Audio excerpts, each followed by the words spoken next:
Dashiva Samarambam Shankaracharya Madhyamam Asmadacharya Paryantam Vande Guru Paramparam Ishwaro Guratmeti Murti Beda Vibhagine Vyomabda Vyapta Dehaya Dakshinamurtaye Namaha Savavedanta Siddhanta Gocharam Tamagocharam Govindam Paramanandam Satguru Pranatoshmaham Om Om Shanti Shanti Shanti Om Namastê Om Ishvara. Bem-vindo a todos, de volta no capítulo 15. Nós vimos na aula de ontem um rápido resumo, né? Um contexto, né?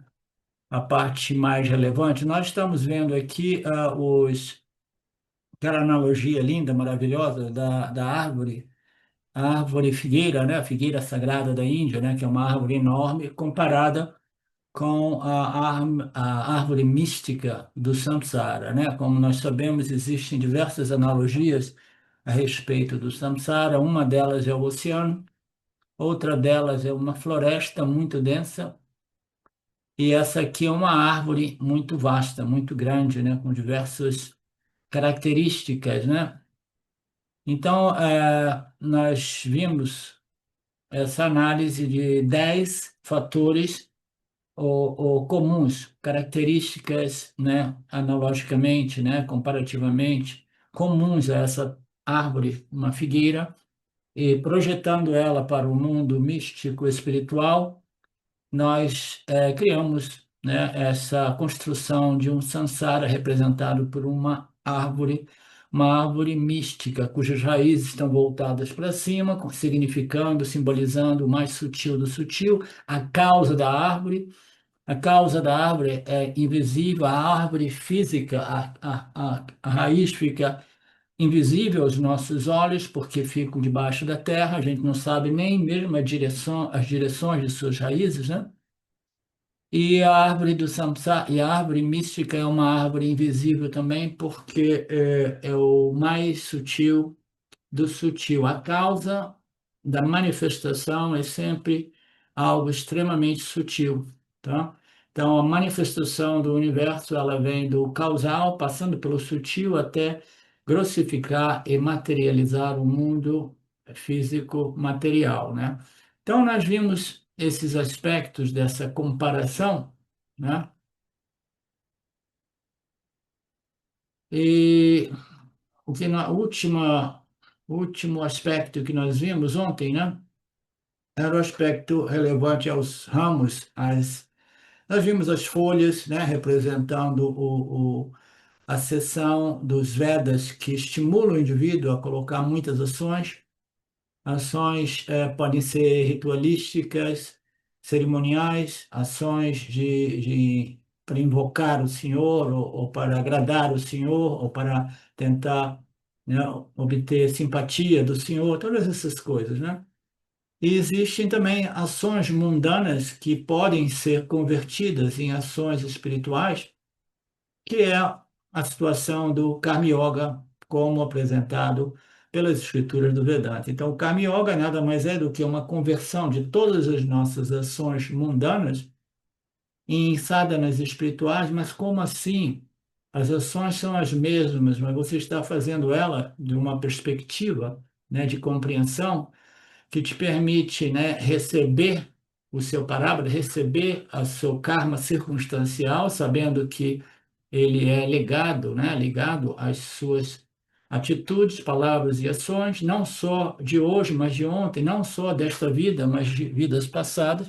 Então você tem uma apreciação por essa inteligência suprema, você aceita o seu parábola com total responsabilidade, sem vitimização, né?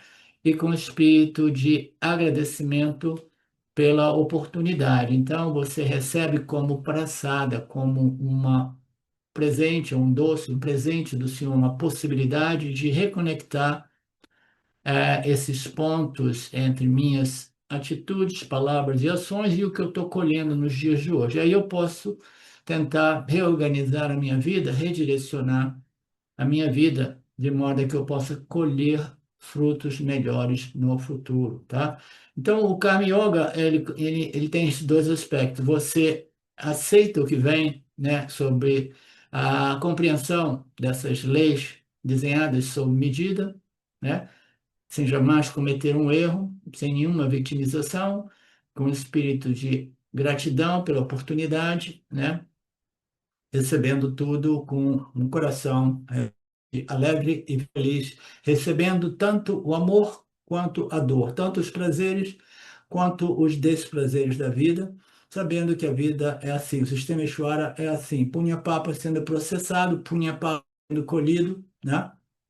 Então, o Kama Yoga, ele vai converter tudo isso, todas essas ações normais do dia a dia, limpar a casa, ir para o escritório, trabalhar, isso e aquilo, cuidar dos filhos, do negócio, em sadhanas espirituais. E os Vedas, eles estimulam o indivíduo a viver no mundo como um bom karma yogi, tá? Então, existe um estímulo na seção mais preliminar dos Vedas, que é de fazer pujas, fazer cerimônias, fazer rituais, né?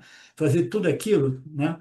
Para, de qualquer modo, tentar obter proteção e segurança do Senhor, digamos assim, né? O indivíduo cresce um pouco mais, ele começa a deixar aquela parte, né, mais predominante de cerimônias e rituais e pujas, né? E ele começa a viver mais como um karma yogi, né? Ele compreendeu o sistema, mas ainda assim, ele está sendo estimulado à ação, e os Vedas estimulam o indivíduo à ação. Eles estimulam os indivíduos a serem bons karma, né? Como nós sabemos, as nossas escrituras dizem claramente que o Karma Yoga é a base, né? O Yin Yoga sem o Karma Yoga é quase que impossível. E o Karma Yoga sem o Yin Yoga é incompleto, né? Então, nós precisamos de passar por esse estágio de, né, Karma, Dharma, Upasana para entrarmos no Yin Yoga. Então, esse estágio antecedente ao Yin Yoga são yogas de ação que são realmente estimuladas, aparecem, né, nos Vedas. Os Vedas estão encorajando as pessoas, estimulando as pessoas a realmente engajamento na vida, né? Entra no mundo, não foge do mundo, coloca as suas ações, compreende o seu relacionamento como criatura com o seu Criador, né? Compreenda as leis que regem esse mundo psicológico e espiritual, se adequa a essas leis e assim você desenvolve uma mente mais satívica, mais contemplativa, mais preparada para entrar no Yin Yoga com boas chances de sucesso, né? Então, nós vimos que existe muita propaganda a respeito de fazer as coisas, né? E tudo isso nos levou a essa análise dessa árvore, né, na qual as folhas são essas passagens dos Vedas que estimulam muito a ação, porque é através da ação do karma que essa árvore mística permanece viva. Então, aí que está a analogia. As folhas das árvores que eu tenho aqui na chácara, né, elas são como é que se diz? Elas são responsáveis pela vida da árvore, elas processam a fotossíntese, etc. Como eu já citei antes, se as formigas comerem as folhas de uma árvore pequena, ainda em crescimento, a árvore morre. Então, quais são as folhas dessa árvore mística do samsara? São os karmas, as ações dos jivas, tá? As ações e as repercussões dessas ações, toda essa complexidade kármica, né? Ações e seus resultados, é que mantém essa. Então a gente tem que compreender o que é o samsara. O samsara é pura ignorância do ponto de vista do Jiva-Atma, tá? O Jiva-Atma, ele acredita que essa realidade, essa dualidade é a realidade. Os objetos, né, de experiência barra conhecimento são atraentes de modo positivo e negativo, né? Alguns me atraem, alguns me repelem, né? Então, a vida do indivíduo é movida por esta ignorância fundamental. Primeiro, a atribuição de realidade à dualidade. E, em segundo lugar, é simplesmente a crença que os objetos do campo, deste campo de dualidade, ou qualquer outro campo de dualidade, tenham sido desenhados para produzir a minha satisfação, plenitude, completude, né, etc, etc. Então, o Jiva, sobre o efeito desta ignorância cósmica, ele passa a vida toda correndo para lá e para cá, ralando, ralando, para quê? Para obter, manter ou evitar. Tá? Então, este é o corre-corre do samsara. Se o Jiva Atma simplesmente ele compreendesse isso que eu acabei de dizer profundamente, ele deixaria de correr para lá e para cá. E se ele para de correr para lá e para cá, em comparação, né, é como as folhas de uma árvore dizendo assim: parei de sustentar essa árvore, parei de processar a fotossíntese, eu vou simplesmente cair, secar e cair, entendeu? Porque eu não quero mais participar desse organismo chamado essa árvore gigante. Então, o Jiva, ele pode, hipoteticamente, dizer assim: não quero mais participar disso. Todos os jivas receberam uma sacação, uma iluminação, né? Uma despertar, uma compreensão profunda de que nada, nenhuma ação irá produzir o resultado que eu busco, que é a felicidade permanente, que é a paz, né? E aí eles falam: não faço, não faço, não faço, não faço mais nada, nada, nada, né? Aí, naturalmente, a árvore do samsara começa né, a morrer. Começa a morrer porque ninguém está mais interessado no jogo de fazer isso e aquilo para colher aquilo ou aquilo outro, tá? Ninguém está mais interessado nisso. Mas isso não significa a inteira humanidade desenvolvesse um estado extremamente tamásico, de modo que, por revolta, por protesto, ninguém faz mais nada. Não. Isso só seria possível realmente não fazer mais nada se o indivíduo tivesse uma compreensão muito profunda. Isso é equivalente a quase um autoconhecimento, conhecimento da natureza da realidade, desta ordem aparente. O indivíduo fala: não quero mais participar, mas o indivíduo ele não permanece tamásico, ele deixou, ele fez, tomou uma resolução de não participar porque ele tinha muita clareza, muito sattva-guna e falou assim: não participo mais. E qual é a consequência natural? Por que que eu não vou participar mais? Porque eu me dei conta que a minha natureza é Purnativam, é a completude, é a plenitude, porque eu sou a consciência. Então, o jiva humano, né, sob efeito dessa ignorância cósmica, ele mantém, ele rege, ele sustenta, ele nutre essa árvore mística, este samsara, que nada mais é do que uma condição do corre, corre, corre para ver, manter ou evitar, sem fim, que nos conduz à vida, envelhecimento, doença, morte e renascimento quase que indefinidos. Essa árvore, como nós vimos, né? Ela é autogenerativa, né? O generador, ela vai se, né? Com a ajuda dos jivas, né? Os jivas é que estão lá, são as folhas, né? Que estão sustentando a árvore. Então, o jiva fazendo tudo isso, ele mantém este samsara. O samsara, visto do macrocosmo, ele não se limita a uma encarnação, mas são as almas individuais que vivem de galho em galho nesta árvore, né? E deixando um corpo, elas ainda assim não abandonam a árvore, elas permanecem na árvore, mas sem um corpo humano, sem um corpo físico, experimentando as suas condições mentais em galhos mais elevados ou galhos mais inferiores, e assim eles recebem um novo corpo físico, um novo instrumento que permite a eles, né, interagir com a árvore do samsara, né? Então, é uma analogia, um exemplo dos mais complexos, né, de todos aqueles exemplos vedantinos, né? E o Swami dizia, e no âmbito deste samsara, quando nós deixamos um corpo, nós recebemos um outro, mas o campo, o outro que nós recebemos não pode ser simplesmente porque, ah, não, eu quero. Imagine que o indivíduo, no final de sua encarnação, ele chega à conclusão: putz, não deu em nada.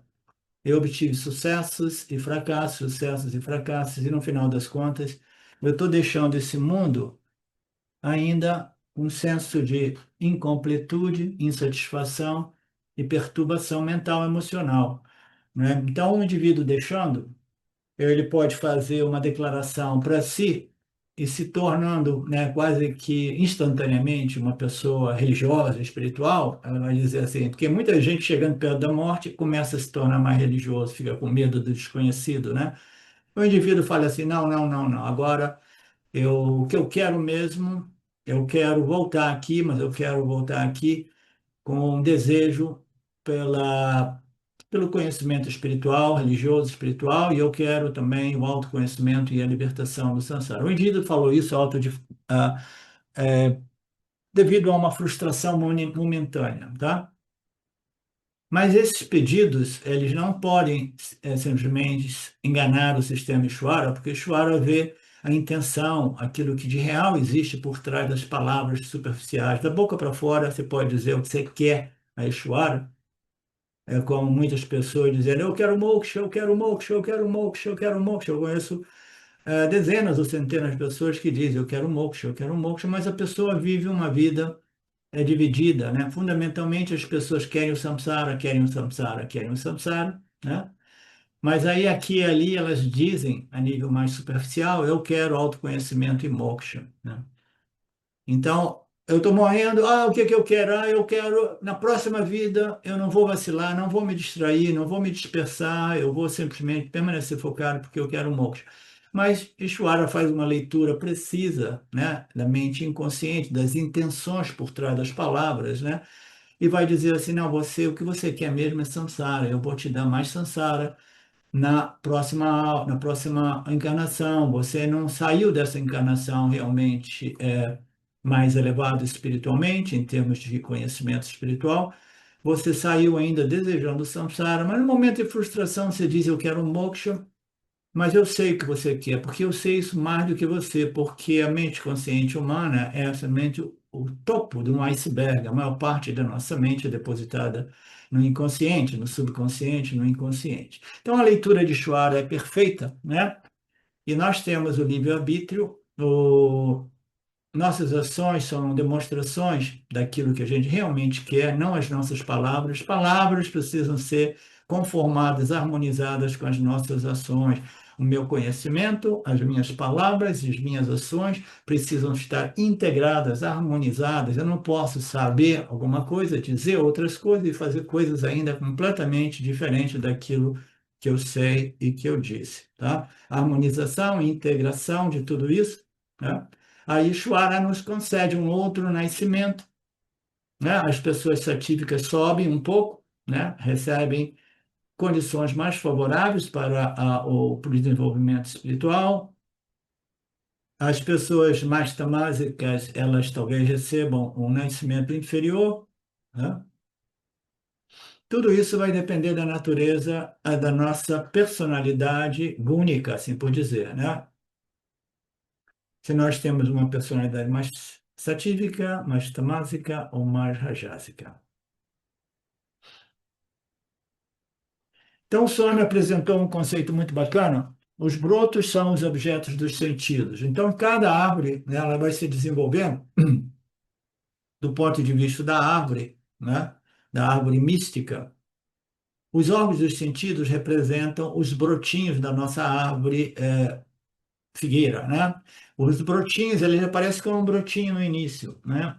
E se você começa a querer compreender um pouco de árvore, você tem que saber quando cortar os brotos, porque se você tiver muitos brotos, depois tem muita disputa para produzir frutas e o solo não tem nutrientes suficientes, aí você quase não obtém frutas ou frutas muito pequenas.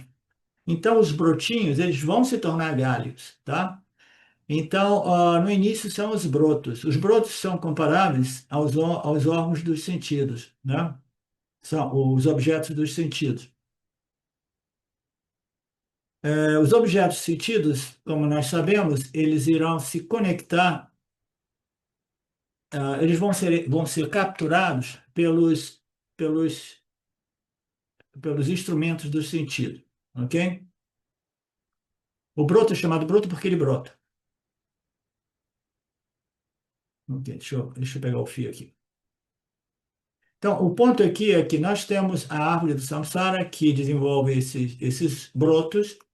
Os brotos, eles são, em comparação, os objetos dos sentidos. Os objetos sentidos, naturalmente, eles vão ser capturados pelos órgãos dos sentidos do pássaro, que é o Jiva Atma, né, localizado nesta árvore. Então, nós temos os pássaros que irão, através dos órgãos dos sentidos, contatar esses objetos dos sentidos, porque e os objetos dos sentidos, potencialmente, eles se transformam, os órgãos dos sentidos, por sua vez, eles se transformam em desejos potenciais. Então, a sequência aqui que é importante manter em mente é que nós temos os objetos sentidos que são apresentados em cada uma dessas branches, dessas ramos, né, ou galhos da árvore. Eles vão ser capturados pelos órgãos dos sentidos dos pássaros, dos jivas, né? Os pássaros vão receber esses objetos dos sentidos, que são potenciais experiências, né? E vão desenvolver desejos e aversões por eles, né? Então, cada um desses objetos sentidos, que são configurados pelos gunas, irão produzir desejos e aversões. Esses desejos e aversões vão produzir uma ação por parte do pássaro Jivatma de atração ou repulsão em relação a esses objetos, né? Os desejos podem ser realizados somente através de quê? A atividade, karma, né? Então, nós temos essa sequência, né? A conexão é essa, né? Nós temos os galhos produzindo os objetos dos desejos, dos sentidos, né? Ainda os instrumentos, né? De contato do jiva vão contatar esses objetos, né? Isso irá produzir desejo. Desejo irá invariavelmente conduzir a atividades para ver, manter ou evitar, né? E essas atividades, elas irão produzir o quê? Resultados, sejam eles de sucesso ou fracasso, na obtenção ou evitação, não existe a palavra evitação, mas tudo bem, ou evitação, né, os objetos. E tudo isso é transferido de um nascimento a outro, como nós sabemos, né? Então, isso aí. O samsara chakra é isso, de encarnação a encarnação. No próximo nascimento, eu sou exposto ao mesmo mundo, ao mesmo galho. O galho representa o meu mundo, o tipo de estágio de desenvolvimento ou frequência vibratória, né? Energia, né? Da nossa mente, do nosso complexo corpo-mente, eu vou estar num desses galhos. Cada galho desse significa uma subordem dentro desta ordem Nitya, tá? Que dependendo do nível de desenvolvimento de cada um de nós nos encontramos com outros pássaros, né? Então, no próximo nascimento, novamente, eu me encontro exposto ao meu mundo, que é um desses ramos, né? Onde aparecem objetos de sentido e que irão produzir desejos ou repulsões, né? E que me irão produzir, compelir ação para obter ou evitar, e o resultado será o sucesso ou o fracasso. E neste processo, né, eu vou colhendo punha papa. O que acontece? A vida nada mais é do que um processo de punha papa, a vida da alma individual encarnada é processo de punha papa, processo de nossas vasanas, ou como queiramos, processo de nosso karma pessoal. E a gente vai fazendo isso, aí chega um momento que a música para, bum, né? A gente perde esse instrumento. Não tem mais esse instrumento, né? Quando a gente perde esse instrumento, a gente simplesmente é convidado a deixar o corpo físico para trás, né? E aí o que que faz? Aí eu estava colocando ações, sejam elas físicas, verbais ou mentais, até o meu último suspiro eu estava desejando, eu estava falando, eu estava fazendo alguma coisa, né? Ou até o dia de ontem, anteontem, porque às vezes a gente entra em coma, né? Mas eu estava ainda interagindo, tinha ainda muita ação, muito dinamismo, né? Seja ele verbal, mental, né? Atividades, né? Então, a música parou, eu deixei. E o que que ocorre agora? Eu tenho ainda um monte de resultados de ações, né? Que ainda não se manifestaram, né? Elas se manifestam como punha-papa, né? Boas ações, ações dármicas, satívicas, produzem resultados satívicos, né? Então a música para e eu simplesmente não posso mais colher os frutos de todas as minhas atividades até então, né? Então o indivíduo deixa o corpo, mas ele não exauriu o seu punha-papa karma, ele tem que ir para uma dessas outros galhos onde a alma individual permanece sem possibilidade de atividade ou interação, mas ainda assim exaurindo o seu punha ou o seu papa, tá? Então ela está exaurindo o punha papa, né? Esperando pelo próximo corpo, o próximo instrumento que permita a ela não somente exaurir punha papa, mas também produzir mais punha papa, porque a gente produz não somente mentalmente, mas a gente precisa da possibilidade de interação verbal e física, através de uma estrutura física bem organizada, através do qual nós iremos fazer a nossa poupança, né, o acúmulo de mais punha-papa. Então dá para a gente compreender o quanto impossível é a gente simplesmente esgotar os nossos karmas, esgotar o nosso punha-papa. É impossível, quase impossível, né? É impossível, porque mesmo que não, eu estou me comportando bem, eu estou, né, eu estou resolvendo os conflitos, os karmas, estou exaurindo tudo, estou permanecendo sempre mais resolvido, mais limpo, sem conflito, pá, pá, pá. Mas aí você deixa o corpo e tem punha-papa ainda em processamento,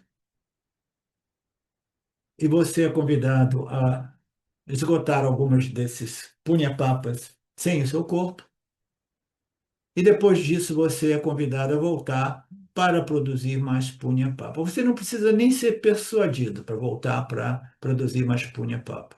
Você morre com o desejo de continuar neste processamento de punha-papa. Você quer a dualidade, você quer a experiência que produz resultados bons ou resultados ruins.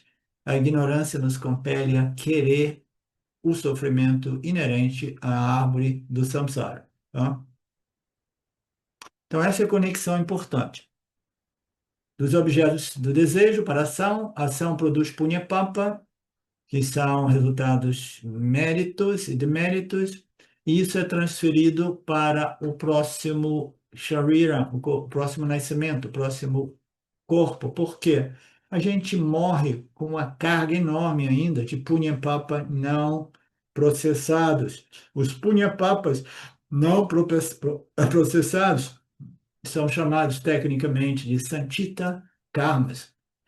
São karmas que estão suspensos, tá? Esperando na fila para frutificarem. Para frutificarem, nós precisamos ou, né, queimá-los, né, sem o corpo, numa dessas locas superiores ou inferiores.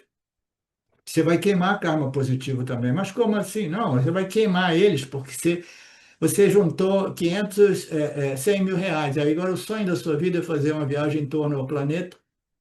Você vai gastar os 100 mil reais que você economizou, mas você vai fazer a viagem dos seus sonhos, né? Então, tudo bem. Então, você queimou as suas reservas, mas você curtiu, né, relativamente, essa viagem, né?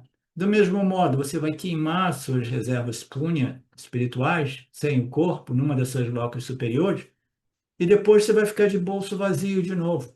Aí você tem que voltar para produzir mais punha papa, tá? No processo de produzir punha, a gente invariavelmente a gente comete mistakes, erros, né? E a gente produz papa também.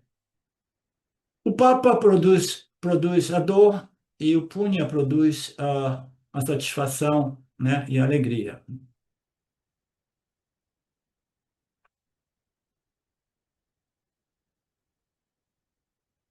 Portanto, os objetos sentidos são os brotos, que são responsáveis pelo meu próximo nascimento.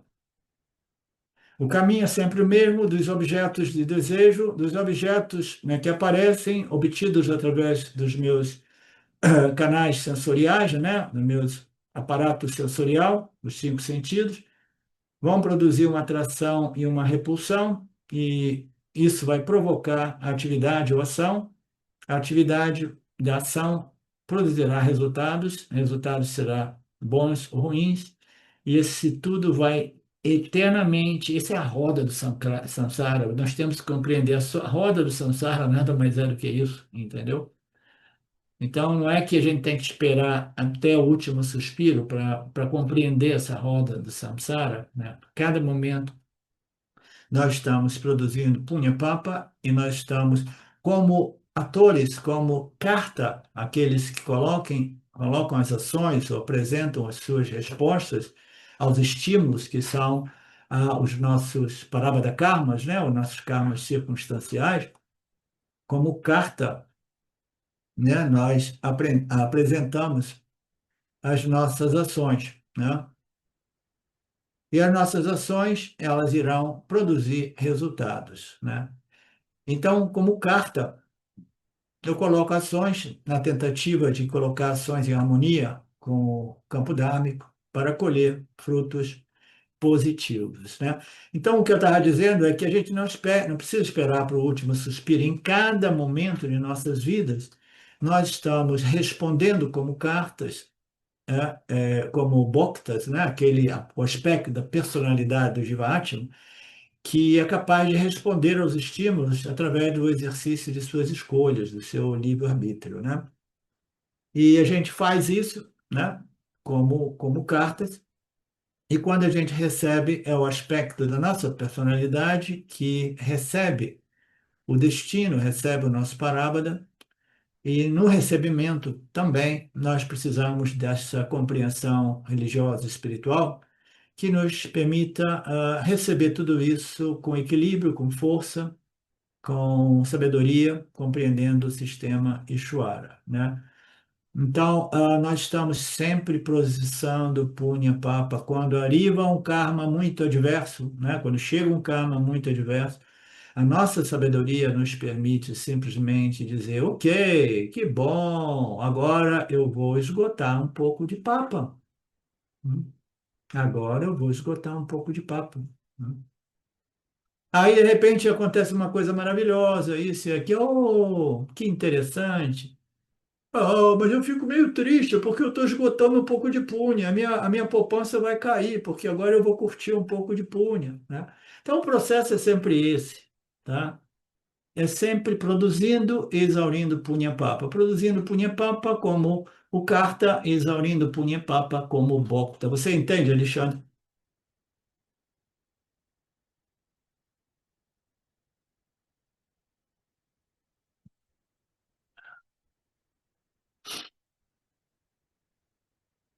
Então, nós temos as raízes primárias, as raízes secundárias, elas se espalham, também analogias a respeito das raízes.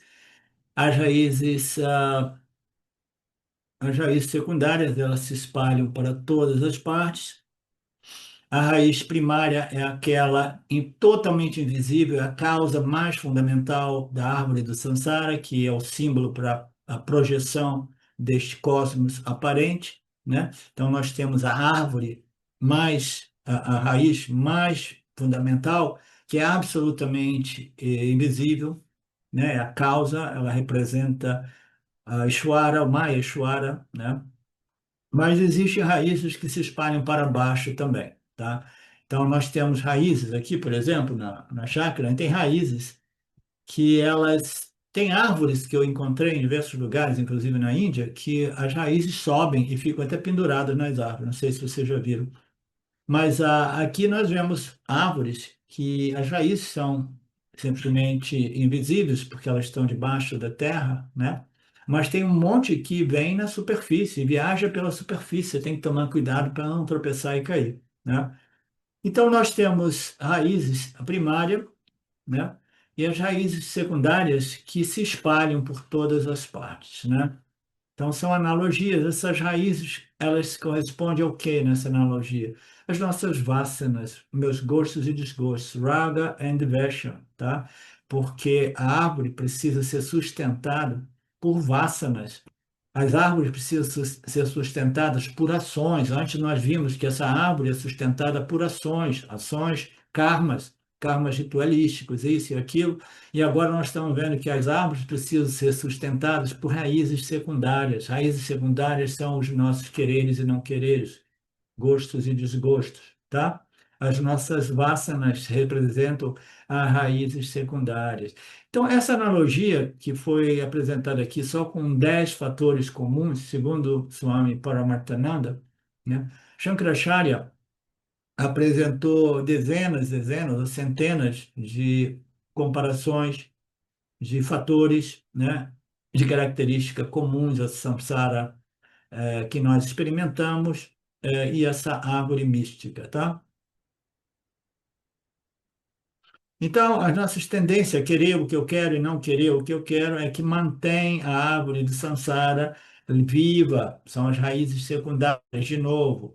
Uma árvore grande, com uma raiz primária e muitas raízes secundárias, a gente tem que tomar cuidado. Se a gente cortar muitas raízes secundárias, ela pode cair no primeiro vento forte ou ela pode não obter nutrientes suficientes para se sustentar, tá? Então, se a gente vai reduzindo, né? Se a gente vai simplesmente gerenciando e neutralizando os nossos raga dveshas, nossos desejos e aversões, gostos e desgostos, né? O que que ocorre? Essa árvore do samsara começa a definhar, mas a nível pessoal, tá? A nível pessoal, para mim, né? O pássaro fazendo esse trabalho espiritual, ele está trabalhando nos seus desejos e aversões, gostos e desgostos, raga dvesha, e aí o que que acontece? Essa árvore do Sansara a nível pessoal, a árvore Sansara é simplesmente um símbolo, né? Uma ilustração daquilo que é o sofrimento psicológico humano, tá? É uma condição mental, emocional, psicológica na qual o indivíduo sofre mentalmente e psicologicamente, tá? Sofre por quê? Porque ele acredita que ele possa realmente obter sucesso nessa tal missão impossível, como eu costumo dizer, que é reger, né? Reger não, tem administrar ou gerenciar, né? Os meus raga devesha, desejos e aversões, de modo a colher somente frutos doces, punha, punha, punha, punha. Na impossibilidade disso, o indivíduo sofre muito, muita frustração e tantas outras problemáticas psicológicas, né? Então, essas raízes secundárias, do ponto de vista do jiva individual, elas são muito entrincheiradas e é um trabalho possível, mas que requer muita dedicação, de disciplina. É aí que o Vedanta apresentando os 4 Ds, as 4 qualificações necessárias, né? A discriminação, uma mente que discerne, que compreende esses ensinamentos, vai começando a conectar os pontos, e uma mente que desenvolve dispassion, que é simplesmente Vairagya em sânscrito, né? Que é uma capacidade de não ser movido, né, tiranicamente por desejos e aversões. Ele tem uma equanimidade, uma força mental, psicológica, de tal modo que ele se tornou mestre de suas vasanas e não o contrário, né, não o escravo, né? Então, o terceiro D é a disciplina. A disciplina é fundamental, né? Então, discriminação, dispassion, disciplina, né? Então, eu vou conseguir gerenciar os meus ragas de vesha através de quê? Como eu costumo dizer, isso só é possível através de uma aliança entre 2 princípios poderosos. Um é a compreensão e o outro é a força de vontade. Se você tem a compreensão, mas você não tem a força de vontade, você não consegue derrotar este inimigo universal cósmico, ok? Você precisa da compreensão e você precisa da força de vontade, tá? Disciplina, força de vontade, compreensão desse sistema. As raízes secundárias precisam ser neutralizadas ou diminuídas ou não, reduzidas, de modo que eu possa, entre aspas, né, derrubar essa ignorância cósmica, né, simbolicamente derrubando essa árvore do samsara. É uma árvore psicológica desse ponto de vista, ok?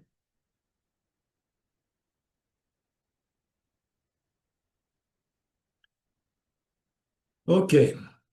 Então, todo desejo, toda a aversão, né, vai produzir o quê? Vasanas, vai produzir, né?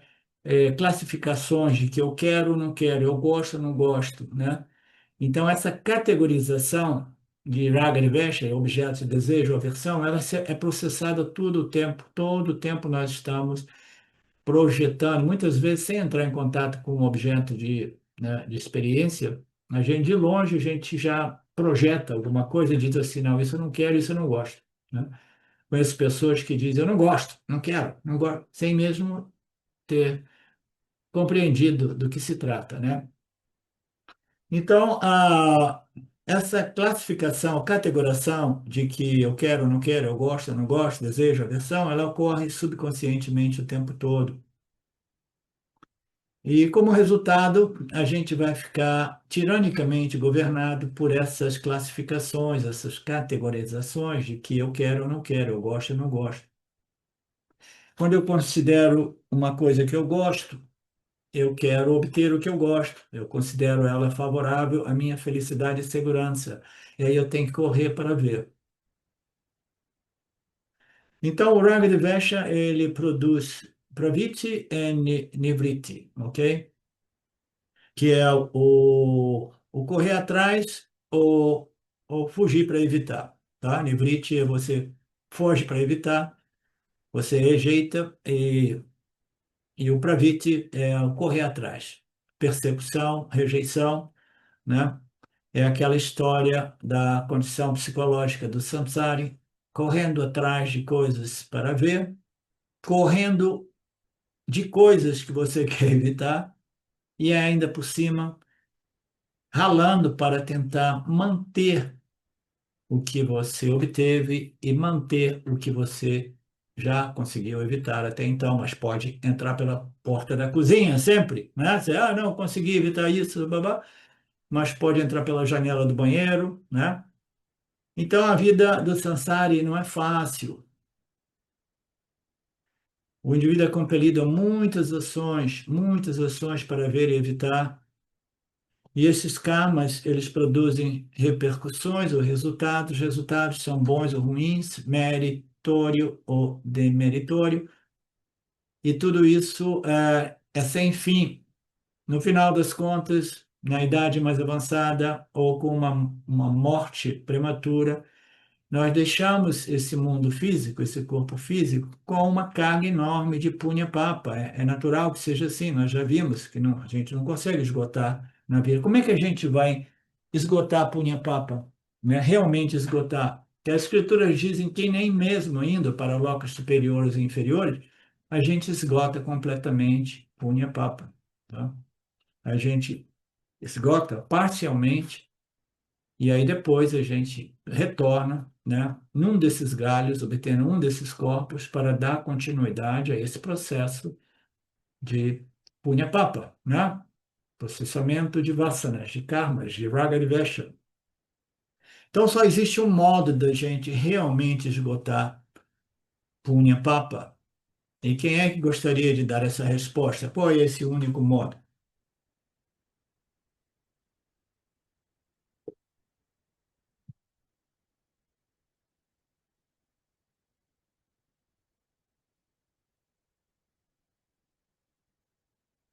Então, o único modo de esgotar Punya-Papa é você transferir a sua identidade daquele que processa a Punya Papa, que é o Jiva, né, para a consciência, né, Brahman, a consciência, a existência, aquilo que é além de todos os pares de dualidade, que é além da dualidade processador de Punya Papa e Punya Papa como um objeto de processo. Então, você precisa realmente compreender que você é livre dos gunas, você é livre de Punya Papa, né? Punha-papas são resultados que produzem uma satisfação temporária, defeituosa, né? Momentânea, que é melhor do que nada, né? É melhor do que sofrer o fracasso e a dor constante.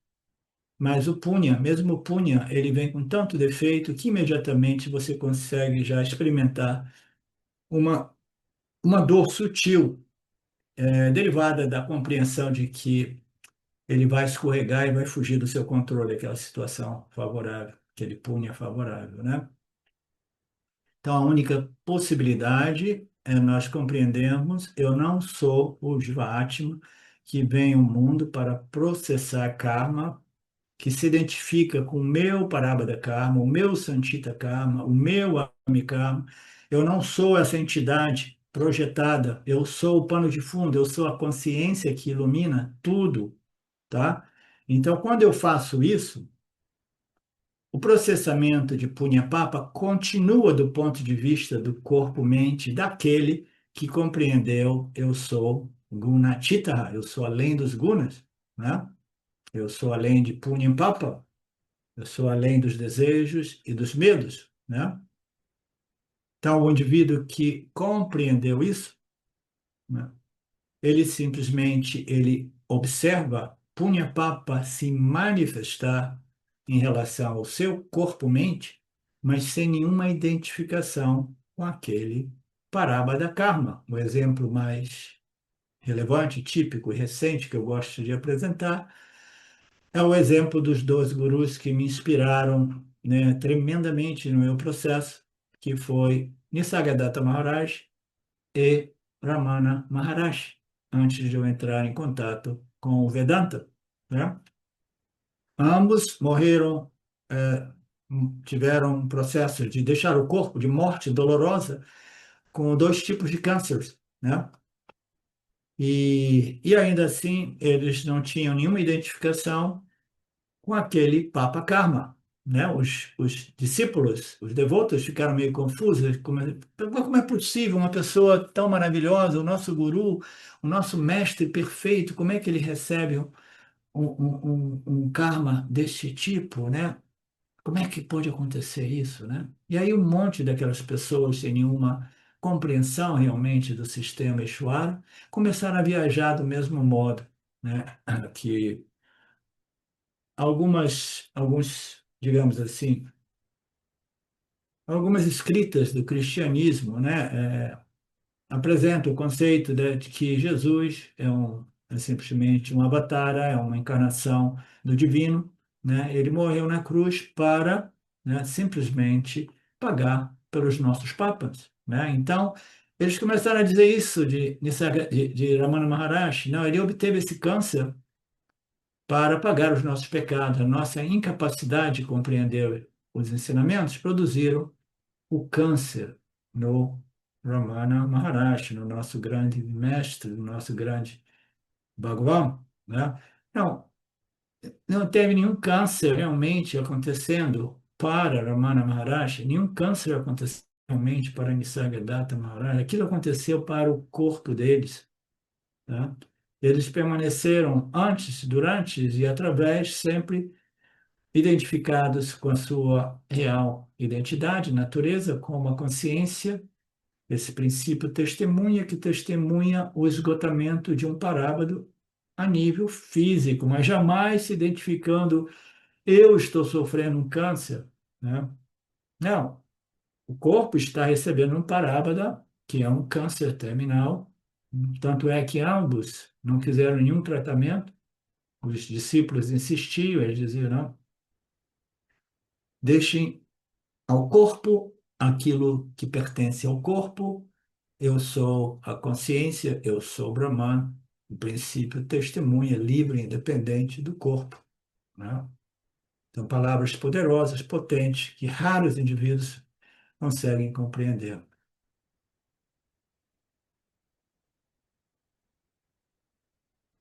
Swami vai, continua ilustrando que o desenvolvimento de Raga-dvesha, de desejos e aversões, de atração e repulsão, são inevitáveis.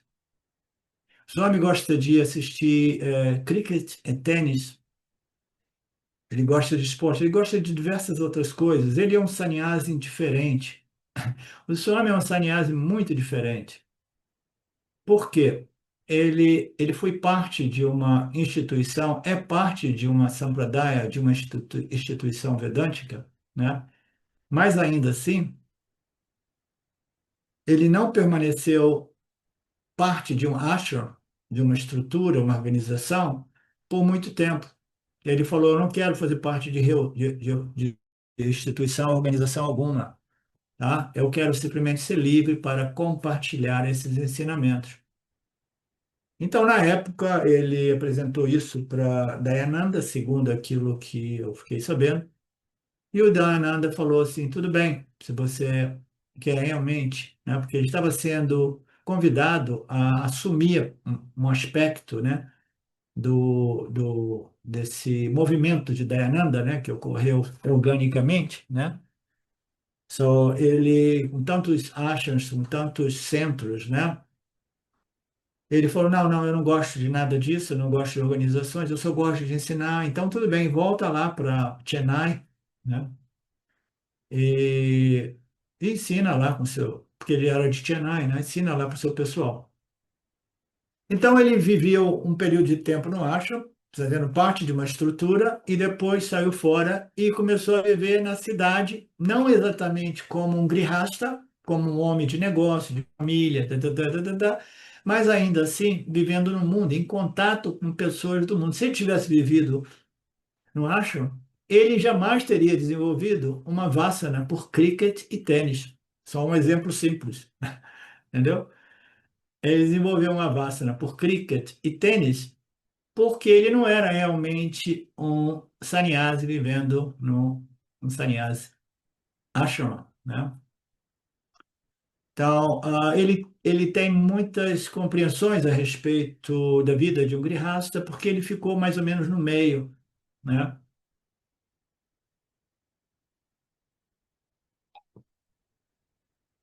Isso só um parênteses.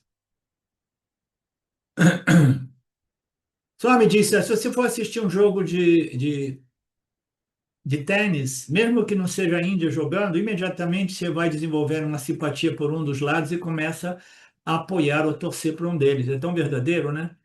A gente não sabe viver sem o desenvolvimento de querer e não querer. É muito difícil a gente assistir até mesmo um esporte sem desenvolver uma preferência para um lado ou para o outro, né?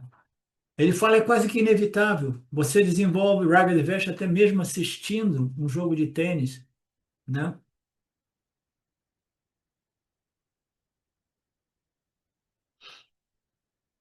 A biografia de um ser humano, de um Jivatma, poderia ser dita ser um ciclo de correr, correr, perseguir para ver e correr, correr para evitar, como eu costumo dizer, para vriti, nivriti, ciclo, tá?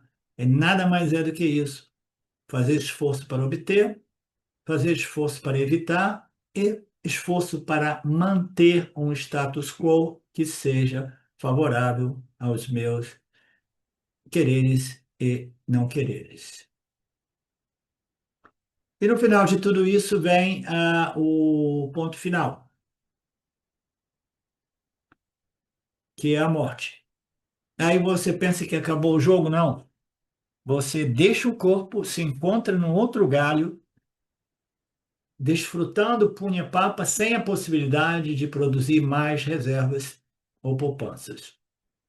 A situação é um pouco, né, séria, né?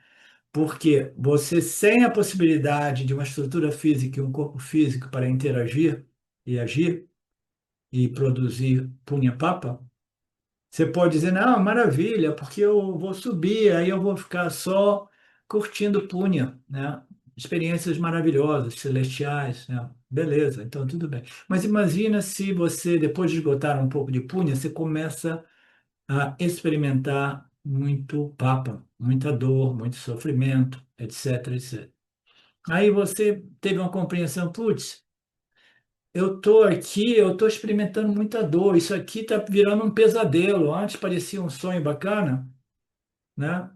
Porque essas locas nas quais nós somos desprovidos de um corpo físico são mais ou menos experiências no âmbito mental, emocional, semelhante aos sonhos. O indivíduo está experimentando muitas experiências de papa sem um corpo físico. O corpo físico permite ao indivíduo a reorganizar-se e começar a cultivar, desenvolver punha para neutralizar excesso de papa. E ele não tem nem a possibilidade de fazer isso, né? Tem nem a possibilidade de fazer, tem que sofrer papa sem a possibilidade de produzir punha para, né, equilibrar o punha papa, né? Então, o que que acontece? Vem a morte e o indivíduo, ele termina esse ciclo, ele vai para uma loca sutil, onde ele fica experimentando punha papa através de galhos diferentes. Quando ele vai descendo de galho, experimentando mais papa, aí ele fala: chega, Chuara, chega, chega, me leva de volta. Eu tenho que começar a produzir punha para neutralizar e equilibrar, porque eu estou sofrendo muito aqui. Chuara, não, não, não deu ainda não. Eu tenho que passar mais uma vez você por essa lavagem, é como se fosse, né, dentro de uma máquina de lavar, uma máquina de remover manchas, punha, papa, né? Fala, não, não, você tem que esperar, você tem que sofrer um pouco mais antes de você poder voltar e reorientar, reorganizar a sua vida de tal modo a cultivar karmas punya que produzam resultados punya, né?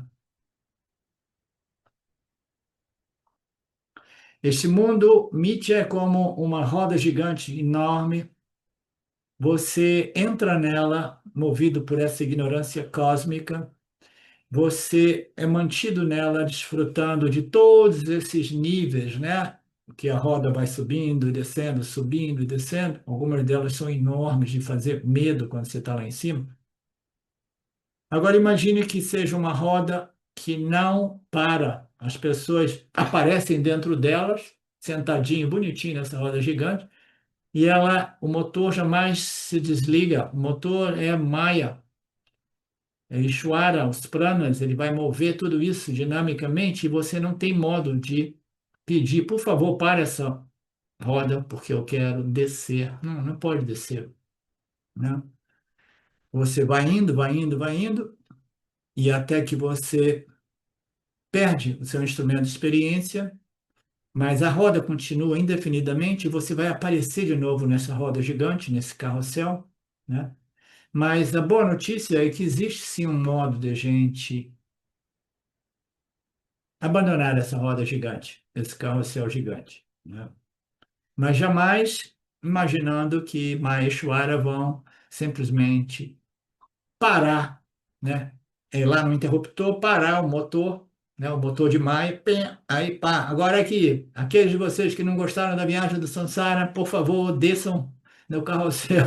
Não, não é assim não, tá?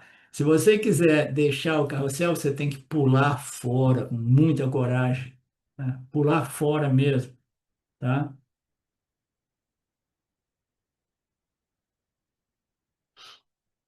O interruptor não permite que Maheshwara o desligue. O Sansara continua a girar. É um carrossel de muita dor, alguns dirão. É um carrossel de arrependimento. Da mesma forma, se você planeja vir a esse mundo para ser um ser humano, pensando que você entra no Sansara e você pode sair na medida que você faz o pedido de Ishvara, não quero mais não, Ishvara, né? Aí ele fala, não, não, isso aqui é um sistema retroalimentado. Somente você pode terminar esse ciclo do samsara. Mas então tudo bem, me diz onde é que é o interruptor? O interruptor está em sua própria mente, no seu próprio coração, tá? Você precisa se tornar tão bonito, assim por dizer, tão purificado, tão refinado, né? Tão dármico, tão contemplativo, de tal modo que você voe fora desta árvore do samsara, você voe fora desse carrossel gigante, monstruoso, né? Como é que eu faço esse voo? Através da compreensão de que o samsara é uma mera condição psicológica devido a uma causa, e essa causa é a ignorância da sua real natureza, a ignorância daquilo que é o seu eu real. O seu eu real não é sujeito a karma, não é sujeito a punha papa, não é sujeito a nenhuma ação e seus resultados. O seu eu real é a testemunha consciência que ilumina e revela toda a manifestação do samsara. E samsara possui 14 locas, qual o Manusha Janama, o nascimento humano, é aquele que nos permite relação às ações. Aqui o Swami, mais uma vez, apontando isso. Somente o Manusha Janama, nascimento humano, ele permite, né, ações, nascimento relacionado às ações. Os outros punhas, os outros, as outras locas e os outros corpos sutis que nós obtemos nessas locas não nos permitem as ações. Só nos permite o desfrute das ações. E os desfrutes podem ser bons, pode ser morno, mais ou menos, ou pode ser muito ruins, ou muito bons, ou muito ruins, tá? Somente o nascimento humano relacionado às ações, enquanto que todas as outras locas ela serve para o Bokta, né? É nascimento predominado dos desfrutes. Fundamentalmente, é um nascimento no qual o alma individual ela desfruta, desprovida de um corpo físico, mas mentalmente, emocionalmente, ela irá desfrutar dos resultados de suas ações. Ela não pode agir, mas ela desfruta, tal qual o Bhokta, que é a alma individual ancorada, corpo sutil ancorado no corpo físico. Nesse caso, é a alma individual com o corpo sutil, mas sem associação com o corpo físico. O corpo físico nos permite a atividade, a ação, a interação com a estrutura do campo dármico. Na ausência da estrutura do corpo físico, eu só posso desfrutar punha papa, eu não posso produzir punha papa, tá? Não é uma questão de nova aquisição de karma para o nascimento, né? Os períodos intermediários entre dois nascimentos nesta ordem aqui. Quando nós nos encontramos numa loca outra, que é a loca dos humanos encarnados, né? Não existe a possibilidade de ações e aquisições de mais punha papa. A terra da ação é a terra dos homens, o local onde as ações geram resultados. Isso tudo foi claramente mencionado aqui, tá? Então, isso é importante a gente compreender, porque existem muitas outras noções por aí que nos dão a entender que, na ausência de um corpo físico, nós podemos entrar em outras ordens ou outras locas, e ali também nós podemos interagir ou agir, tá? As nossas escrituras védicas, vedânticas, elas deixam muito claramente estabelecido e faz sentido, faz muito mais sentido do que muitas outras teorias que eu entro em contato com, que eu visito aqui e ali, né? De que você simplesmente irá, sem o corpo físico, irá desfrutar dos frutos, né? Desfrute de punha papa é o que é possível na ausência de um corpo físico. O corpo físico ele produz, ele tem um corpo, ele tem 5 órgãos de ação e 5 órgãos de percepção. Percepção, olho, ouvido, nariz, o tato, etc. E ação são aqueles 5 órgãos de ação. Então, através dos órgãos de ação e dos órgãos de recepção, nós interagimos com a terra das atividades, a terra dos homens, o mundo dos humanos, né? Na ausência desses instrumentos de ação e de recepção, na ausência de uma estrutura física material, tá? Porque quando nós deixamos o corpo físico e nós permanecemos como um corpo sutil, o mundo físico desaparece, tal qual como quando nós entramos no estado do sono, do sono, mas principalmente do sonho, e naquele momento o corpo físico nosso desaparece, a gente deixa o corpo físico e o mundo físico desaparece, tá? Quando a gente perde esse corpo, a gente perde acesso ao mundo físico, né? O mundo Manusha, né? O mundo onde os homens e as mulheres interagem através das ações e os resultados das mesmas, né? Então, não existe questão de aquisição de novos parábadas, porque não existe a possibilidade de interação, de atividade. A estrutura do campo é ausente, você vai ter um campo de experiência dualista, mas puramente mental, subjetiva, que permite, no entanto, experiências objetivas, porque você né, em sua mente, em seu corpo sutil, vai estar experimentando os seus próprios punya papas. Existe uma dualidade, existe uma objetificação. O experienciador, né, corpo sutil, dependendo de onde ele se encontre, ele vai objetivamente, dualisticamente experimentar objetos sutis, quase todos eles referentes a experiências mentais, emocionais, psicológicas. Portanto, somente aqui na terra da ação, na terra da interação, é onde nós podemos gerar ações e seus resultados. Tudo isso foi muito bem já esclarecido, não só nessa passagem do Gita, mas em diversos dos textos que nós estudamos nos últimos 10 anos. Então, acho que a gente faz uma pausa aqui, Marcelo. A gente volta em 10 minutinhos. Om Purnamada Purnamidam Purnamudachyate Purnasya Purnamadaya Purnameva Vashishate Om Shanti Shanti Shanti Om Namaste.